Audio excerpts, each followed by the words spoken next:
আচ্ছা, আপনারা আমার এই ফোনের স্ক্রিনে এস মার্ক করা কোনো একটা জায়গায় দেখতে পারতেছেন। এটার মানে কি জানেন? এটার মানে হইতেছে এই টোকেনটা আমি এই লেভেলে সেল করে দিয়েছিলাম, মানে আমি যখন কিনছিলাম এরপর এখানে প্রফিট বুক করে বসে আছি। ইনিশিয়ালি আমাকে খুব ভালো একটা লোভ দেখাইছে যে ভাই তুমি একদম সেই রকম একটা জায়গায় সেল করছো, এখান থেকে প্রাইস ডাউনের দিকে আসতেছে। বাট পরবর্তীতে দেখেন এখানে কি হয়েছে। লিটারালি এই টোকেনের প্রাইস পাম্প করতে করতে ওয়াল টাইম হাই ক্রস করে দিছে। মানে বুঝতে পারতেছেন যে আমার সাথে কি লেভেলের একটা স্ক্যাম হয়েছে। এইটা যে শুধুমাত্র আমার সাথে হয়েছে এমন না, আপনাদের সাথে এরকম অহরহ হইতেছে। যারাই আমার ভিডিওটা দেখতেছেন ম্যাক্সিমাম মানুষের সাথে এইটাই ঘটে যে আপনি কোনো একটা টোকেন কিনছিলেন, প্রফিট পাইছেন, ওখান থেকে সুন্দর মতো করে এক্সিট করে ফেলছেন, এরপরে হয়েছে কাজ ভাই ওই টোকেনের প্রাইস পাল্লা দিয়ে পাম্প করে মনে হইতেছে দুনিয়ার যত বড় বড় হোয়েলস আছে সবাই মনে হয় ওই টোকেনের মধ্যেই ঢুকছে, জাস্ট পাম্প করেই যাচ্ছে। এটা কিন্তু অনেকের সাথেই হয়। সো এই জিনিসটা কেন হয় অথবা আমার সাথে কেন হয়েছে, আমি কেন এত বড় একটা মুভ ক্যাচ করতে পারি না, এখানে কি কি ভুল ছিল আমার, এই সবগুলো জিনিস আজকের ভিডিওতে এক্সপ্লেইন করব। কারণ এইখানে আমার কোনোভাবেই সেল করা উচিত হয়নি, যদিও আমি প্রফিট বুক করছি, বাট তারপরও এইখানে লজিক্যাল জায়গা ছিল না সেল করার মতো। সো এই টাইপের ঘটনা যদি আপনার সাথেও ঘটে তাহলে আজকের ভিডিওটা একটু মনোযোগ সহকারে দেখেন, তাহলে আশা করতেছি আপনি ইনশাল্লাহ এই টাইপের সিচুয়েশন থেকে বাঁচতে পারবেন। আচ্ছা, ফার্স্টে একটা কথা বলে নেই, অনেকেই হয়তো বা ভাবতে পারেন আপনাদেরকে আমি এমন একটা পয়েন্টের কথা বলবো যেই পয়েন্টে সেল করলে এরপরে হয়তো বা মার্কেট ওখান থেকে আর উপরে যাবে না, অথবা এরপরে হয়তো বা ওখান থেকে মার্কেটের নিচের দিকে আসতেছে না। এরকমটা হবে না, কারণ মার্কেটের মধ্যে এমন কোনো মানুষ নাই যে একদম এক্স্যাক্ট পারফেক্ট পয়েন্টে সেল করতে পারছে অথবা একদম হাই পয়েন্টে সেল করতে পারছে, তার ওখানে সেল করার পরে প্রাইস আর নিচের দিকে আসেই নাই, এরকমটা হয় না। বাট হ্যাঁ, আমাদের একটু বুঝতে হবে যে আমি যেখানে প্রফিটটা বুক করতেছি ওইখানে আদৌ লজিক্যাল প্রফিট বুক করার মতো জায়গা কিনা, অথবা ওখান থেকে মার্কেট উপরের দিকে যাওয়ার চান্স আছে কিনা। ইভেন এই জিনিসটা আমরা কিন্তু পার্শিয়াল প্রফিট বুক করা অথবা স্টপ লস ট্রেল করার মাধ্যমে করতে পারি। সো যাই হোক, আমরা এখন ট্যাবের স্ক্রিনে চলে যাব। সো এইখানে কিন্তু আপনারা আমার সেই এক্সিট পয়েন্টটা দেখতে পারতেছেন। এখন অনেকেই ভাবতে পারেন যে ট্রেডিং ভিউর মধ্যে এক্সিট পয়েন্টটা কেমনে সিঙ্ক হইলো। সো এটা আশা করি অনেকেই জানেন যে ট্রেডিং ভিউর মধ্যেও কিন্তু কোনো একটা ট্রেড এক্সিকিউট করে রাখা যায়। সো আমি পার্সোনালি এটা ফলো করি, যে কোনো একটা এক্সচেঞ্জের মধ্যে যখন একটা ট্রেড ওপেন করি তখন কিন্তু ট্রেডিং ভিউর মধ্যেও নিয়ে রাখি। এইটা ট্র্যাক করতে আমার ক্ষেত্রে সুবিধা হয়। ধরেন যে আমি বারবার এক্সচেঞ্জের মধ্যে গিয়ে রিফ্রেশ করতেছি, ব্যালেন্স চেক করতেছি, অনেক ঝামেলা। এর থেকে বেটার আমি চার্টও দেখতেছি, আবার আমার পজিশনটাও কিন্তু ট্র্যাক করতে পারতেছি। সো আপনারা কিন্তু এটা ফলো করতে পারেন, অনেক ইফেক্টিভ একটা জিনিস। সো যাই হোক, আমরা আসি এখন যে কেন এই জায়গাটাতে আমি সেল করছিলাম অথবা এই জায়গাটাতে কেন আমার সেল করা উচিত হয়নি। সো ফার্স্টে আমার পয়েন্ট অফ ভিউ থেকে বলি যে কেন আমি এইখানে সেল করছিলাম, এরপরে আর একটা পয়েন্ট অফ ভিউ থেকে বলবো যে এইখানে আমার কেন হোল্ড করা উচিত ছিল। সো এইখানে আপনারা দেখতে পারতেছেন এর আগে প্রাইস কিন্তু এই লেভেল পর্যন্ত আসছিল। সো আমার যে এইখানে প্রফিটটা চলে আসছিল এমন না, এই পর্যন্ত যখন প্রাইস উঠছিল তখনও কিন্তু আমার প্রফিট শো করতেছিল, বাট আমি কিন্তু ওই সময়টাতে প্রফিট বুক করিনি, যার ফলে এখান থেকে দেখতে পারতেছেন প্রাইস ড্রপ করছে মোটামুটি 20 থেকে 30%। সো আমার যা প্রফিট এখানে ছিল অথবা এই লেভেলটাতে ছিল এটা কিন্তু গন হয়ে গেছে। এরপর আমি জাস্ট ওয়েট করতেছিলাম যে কখন আবারও এই লেভেলটা টাচ করবে। সো আমি দেখতে পারতেছিলাম যে প্রাইস এখান থেকে এই পর্যন্ত গেল, আবারও কিন্তু এখান থেকে ড্রপ করে এই পর্যন্ত নামলো। সো আমি চিন্তাই করতেছিলাম যে কি একটা ভুল করলাম, প্রাইসটা এই লেভেল পর্যন্ত ওঠার পরেও বুক করলাম না, এখন শুধু ডাউনেই যাচ্ছে। এরপরে দেখতে পারলাম যে ভাই কোনো একদিন প্রাইস এই লেভেলে আবারও চলে আসছে, এখন কি আমি আর এই সুযোগটা মিস করি। সো আমি যখন দেখতে পারছি যে এর আগে প্রাইস এইখান থেকে বারবার রিজেকশন পাইছে, যখনই এই লেভেল টাচ করছে নিচের দিকে আসছে, এইখানে একবার আসছে, এইখানে একবার আসছে, এইখানে একবার আসছে, এইবার যেহেতু এই লেভেলে আবারও আসছে তার মানে এইখান থেকে রিজেকশন আসবে। সো ওই চিন্তা ভাবনা করে সবকিছু দেখে শুনে আমি আস্তে করে এখান থেকে এক্সিট করে বের হয়ে গেছি, এবং আমি এক্সিট করার পরে দেখতে পারতেছেন প্রাইসটাও কিন্তু নিচের দিকে আসছে, এইভাবে করে ভালো পরিমাণে ডাউন দিছে, এই লেভেলগুলো ব্রেক করেও কিন্তু নিচের দিকে আসছে। সো এই যে আমাকে লোভটা দেখাইছে, আমি তো চিন্তা করছি আরে ভাই সেই জায়গায় তো আমি সেল করে দিছি। আপনারা অনেকেই চিন্তা করেন যে ভাই আমি তো সেই জায়গায় সেল করছি, আমি সেল করার পরেই প্রাইস আমার বিপরীত ডিরেকশনে যাওয়া স্টার্ট করছে, খুব ভালো। বাট পরবর্তীতে আসল কাহিনীটা ঘটে অথবা পরবর্তীতে প্রাইস আসল খেলাটা দেখায়, এখান থেকে জাস্ট টান দিয়ে দেখতে পারতেছেন যে অল টাইম হাই টাচ করে দিছে। এখন এই যে জিনিসটা আমি দেখলাম এইটা কিন্তু আমি জাস্ট একটা টাইম ফ্রেমে দেখতেছি অথবা একটা টপিকের উপরেই দেখতেছি, বাট আমি যদি এইখানে মাল্টিপল জিনিস অ্যানালাইসিস করতাম তাহলে কিন্তু একটু হইলেও কনফার্মেশন পাইতাম যে ভাই আমি এখানে সেল করে ভুল করতেছি অথবা এইখানে সেল করা উচিত না, এখানে পজিশনটা হোল্ড করলে, অথবা আমি যদি আমার পার্শিয়াল প্রফিটও বুক করে রাখতাম, ইভেন আমি যদি এখানে স্টপ লসটা ট্রেল করতাম তারপরেও কিন্তু ভালো পরিমাণে একটা প্রফিট চলে আসে, অথবা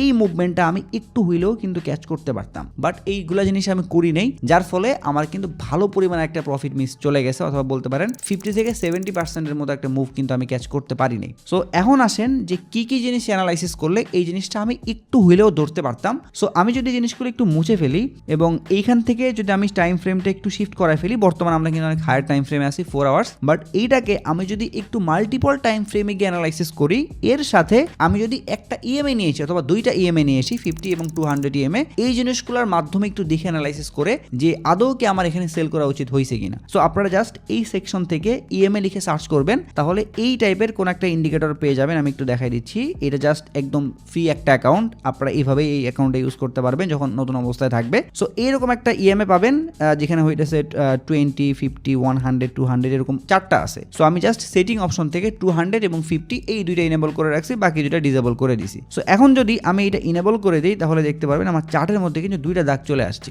এই চার্টের মধ্যে যেটা ব্লু কালারের লাইন দেখতে পারতেছেন সেইটা হইতেছে আমাদের 200 ইএমএ, আর হোয়াইট কালারের যে লাইনটা দেখতে পারতেছেন এইটা হইতেছে আমাদের 50 ইএমএ। সো আমি যদি 4 ঘন্টার টাইম ফ্রেমে থেকে এই জিনিসটা একটু দেখি, তাহলে আমরা কিন্তু এইখানে ওই রকম কোনো স্ট্রং কনফার্মেশন পাচ্ছি না যেটার উপরে ভিত্তি করে আমরা এখানে ট্রেড হোল্ড করব। সো তার মানে আমাদের কি করা উচিত, আমাদের এখন একটু কষ্ট করে আর একটা টাইম ফ্রেমে সুইচ করা উচিত। সেটা হইতে পারে একদিন অথবা 4 ঘন্টার একটু কম। সো আমরা একটা কাজ করি, 1 ঘন্টা টাইম ফ্রেমে চলে যাই। সো আমি যখন 1 ঘন্টা টাইম ফ্রেমে চলে আসছি তখন কিন্তু এইখানে একটা জিনিস দেখতে পারতেছি, এই যে এইখানটাতে আমি সেল করছি, ঠিক আছে, বাট এর আগে আমি যদি খেয়াল করি তাহলে এইখানে দেখতে পারতেছেন 50 ইএমএ বলেন অথবা 200 ইএমএ বলেন, দুইটা ইএমএ থেকেই কিন্তু প্রাইসের মধ্যে সাপোর্ট আসতেছে। আর এটা কিন্তু আমরা খুব ভালো করে জানি ইএমএ লাইনগুলা কিন্তু কাইন্ড অফ সাপোর্ট লেভেল হিসেবে কাজ করে। সো আপনি যদি সাপোর্ট, রেজিস্ট্যান্স, সাপ্লাই, ডিমান্ড এই জিনিসগুলো ইউজ করেন, এইটার সাথে যদি আপনি ইএমএ লাইন আপটাও অ্যাড করে দেন তাহলে অনেক ভালো কনফার্মেশন কিন্তু এখান থেকে পাওয়া যায়। সো আমরা দেখতেছিলাম প্রিভিয়াসলি এই লাইনটা থেকে বারবার প্রাইস সাপোর্ট পাচ্ছে। সো আমাদের টার্গেট থাকা উচিত ছিল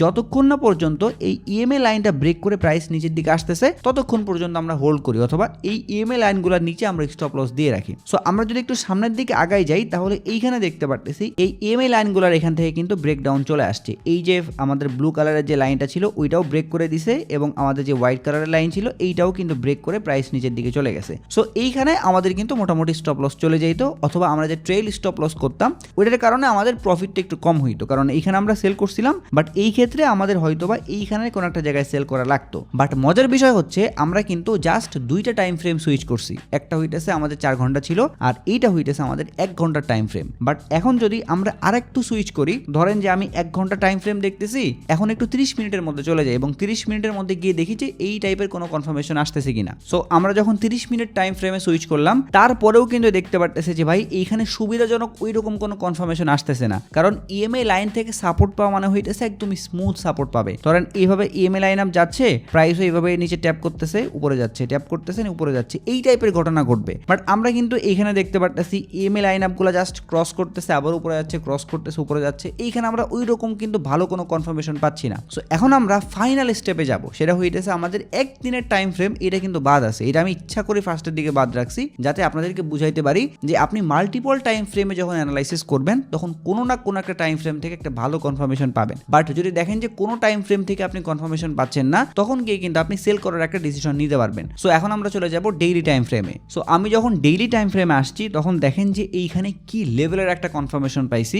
জাস্ট এই কনফার্মেশনটা যদি আমি আগের থেকেই পাইতাম তাইলে কিন্তু কোনো জীবন ওখানে আমি সেল করতাম না, অথবা আমার স্টপ লসটা কিন্তু আমি এমন জায়গায় দিতাম যেখান থেকে কিন্তু স্টপ লসটা নেওয়ার চান্স থাকতো খুবই কম, এবং ওখানে স্টপ লস নেয়ও নাই। সো চলেন এই জিনিসটা একটু দেখাই। সো এইখানের হোয়াইট কালারের লাইনটা কি বুঝাইতেছে 50 এমএ, আর ব্লু কালারের লাইনটা কি বুঝাইতেছে 200 এমএ। সো একটা বিষয় মাথায় রাখবেন, আপনি EMA, support, resistance, supply, demand যাই ইউজ করেন না কেন, এই সব জিনিস হায়ার টাইম ফ্রেমে অনেক স্ট্রংলি কাজ করে, কারণ হায়ার টাইম ফ্রেমে অনেক বেশি ডাটা থাকে, সেই জন্য আমরা হায়ার টাইম ফ্রেমে এই জিনিসগুলো একদম ম্যাগনেটের মতো কাজ করতে দেখি। সো এইখানে দেখতে পারতেছেন প্রাইস কিন্তু একবার 50 এমএ টাচ করে উপরের দিকে গেল। এইটা যখন আমি দেখলাম যে প্রাইস হায়ার টাইম ফ্রেমে 50 এমএ থেকে টাচ করে উপরের দিকে যাওয়া স্টার্ট করছে, তার মানে পরবর্তী টার্গেট থাকবে আমার যে নেক্সটে আবারও কোন জায়গা থেকে 50 এমএ টাচ করে প্রাইস উপরের দিকে গেছে। সো আমি কিন্তু এখান থেকে খেয়াল করতে করতে এইখানে যে বুঝলাম যে প্রাইস এখান থেকে এগেন নিচের দিকে আসছে এবং এইবারও জাস্ট এই লেভেলটা টাচ করছে, অথবা বলতে পারেন এখানে যে একটা উইক দিছে, এই উইকের মাধ্যমে নিচে যত লিকুইডিটি ছিল অথবা মানুষের স্টপ লস ছিল সবগুলো নিল,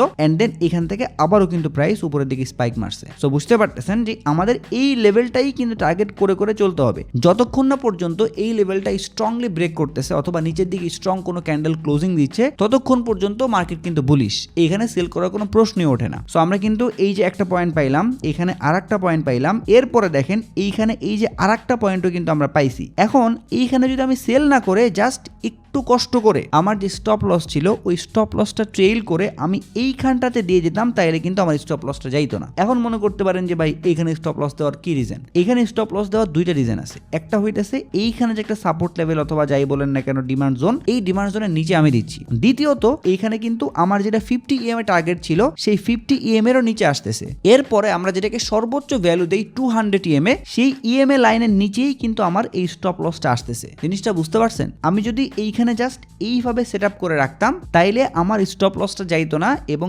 এই যে একটা মুভমেন্ট আসছে এই মুভমেন্টটাও কিন্তু আমি ক্যাচ করতে পারতাম। যদি প্রাইস এইখানে যখন নামছিল এই লেভেলটা ব্রেক করে নিচের দিকে চলে আসতো তাইলে কিন্তু প্রাইসের মধ্যে এই টাইপের মুভমেন্ট আসা অনেক অনেক টাফ হয়ে যেত। বাট আমরা যখন খেয়াল করতেছি যে ভাই এই যে আমাদের 200 EMA এবং এইখানে আমাদের যে 50 EMA দুইটাই ভালো মতো করে রেসপেক্ট করতেছে। আমরা প্রিভিয়াসলি দেখছি এইখান থেকে কিন্তু এটা রেসপেক্ট করে নাই, বাট এইখানে কিন্তু 50 EMA ছিল নিচের দিকে। সো লিকুইডিটি অবশ্যই এখান থেকে সুইপ করছে, বাট 50 EMA থেকে সাপোর্ট পেয়ে কিন্তু উপরের দিকে গেছে। আর এইখানে তো আপনারা দেখতেই পারতেছেন এই 200 EMA কিভাবে কাজ করছে, জাস্ট ম্যাগনেটের মতো কাজ করছে। এইখানে ট্যাপ করলো, এরপরে মার্কেট উপরের দিকে দৌড় দিছে। সো এই জন্য আমি যদি একটু ঠান্ডা মাথায় জিনিসটা অ্যানালাইসিস করতাম অথবা মাল্টিপল টাইম ফ্রেমে গিয়ে মাল্টিপল জিনিসের মাধ্যমে অ্যানালাইসিস করতাম তাইলে কিন্তু এই ভুলটা হইতো না। সো আপনাদের যাদের সাথে এই প্রবলেমটা হয় তাদের ক্ষেত্রে ওই একটাই প্রবলেম যে আপনারা জাস্ট একটা টাইম ফ্রেমের মধ্যেই থাকেন অথবা একটা জিনিসের উপরে ডিপেন্ড করেই কিন্তু ডিসিশন নিয়ে ফেলেন যে ভাই এইখানে সেল করে দিব অথবা এইখান থেকে বাই করে ফেলবো, যার ফলে আপনি যখনই বাই করেন ওখান থেকে মার্কেট ডাউনে যাওয়া স্টার্ট করে,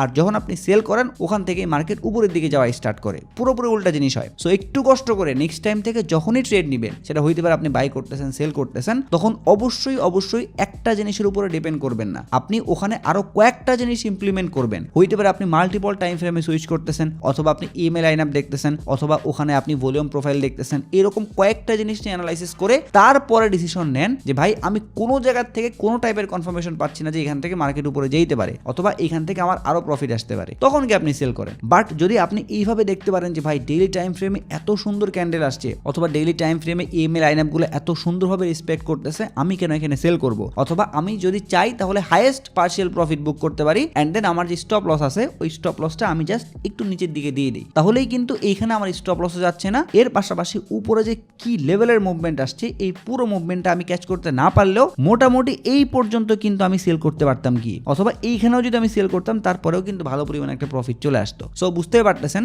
যে আমাদের কেন এই ভুলগুলো হয়। সো এই ভিডিওটা বানানোর পিছনে একটাই উদ্দেশ্য, আমার যে ভুলটা হয়েছে অথবা আমি যেই কারণে এই মুভমেন্টটা ক্যাচ করতে পারিনি আপনিও যাতে এই সেম কাজ না করেন। সো এগেইন রিকোয়েস্ট করব, যখনই বাই সেল করেন তখন জাস্ট ধুপ করে বাই সেল করে দিয়েন না অথবা একটা জিনিসের উপরে ডিপেন্ড করে ডিসিশন নিয়েন না। আপনি যতগুলা জিনিস জানেন, আপনার মধ্যে যতগুলা জিনিসের নলেজ আছে সবগুলা জিনিস একসাথে ইমপ্লিমেন্ট করে দেখেন যে কোনো জায়গা থেকে কোনো একটা স্ট্রং কনফার্মেশন পাচ্ছেন কিনা। যদি পান তাহলে তো খুবই ভালো, ওখানে ট্রেড হোল্ড করেন ওটার নিচে স্টপ লস দিয়ে, আর যদি নাই পান তাহলে you can go for it, আপনি ওই টোকেনটা সেল করে দিতে পারেন। সো এটাই ছিল আজকের ভিডিও। আশা করতেছি এই ভিডিওর মাধ্যমে আপনাদের অনেকের কোশ্চেনের আনসার পাইছেন অথবা অনেকের ক্ষেত্রেই যে প্রবলেমটা হয় ওই প্রবলেমের একটা সলিউশন পাইছেন। সো যদি আপনাদের কাছে মনে হয় যে না ভিডিও থেকে আপনি একটু হইলেও কিছু শিখতে পারছেন অথবা ভিডিওর টপিকটা আপনার সাথে একটু হইলেও ম্যাচ করছে, তাহলে অবশ্যই আমার চ্যানেলটা সাবস্ক্রাইব করে সাপোর্ট করেন। এর পাশাপাশি আপনারা যদি ক্রিপ্টো অথবা ফরেক্স মার্কেট রিলেটেড কোনো একটা ইমার্জেন্সি আপডেট মিস করতে না চান তাহলে অবশ্যই আমাদের টেলিগ্রাম চ্যানেলের মধ্যে জয়েন হয়ে থাকবেন। ভিডিও ডেসক্রিপশন বক্সে লিংক দেওয়া থাকবে। যদি এই ভিডিও নিয়ে কোনো প্রশ্ন অথবা মতামত থাকে তাহলে অবশ্যই কমেন্ট বক্সে জানাবেন। যদি ভিডিওটা ভালো লাগে তাহলে একটা লাইক করে দিবেন, যদি চান ভিডিওটা শেয়ার করতে পারেন। সো সবাই ভালো থাকবেন, আসসালামু আলাইকুম।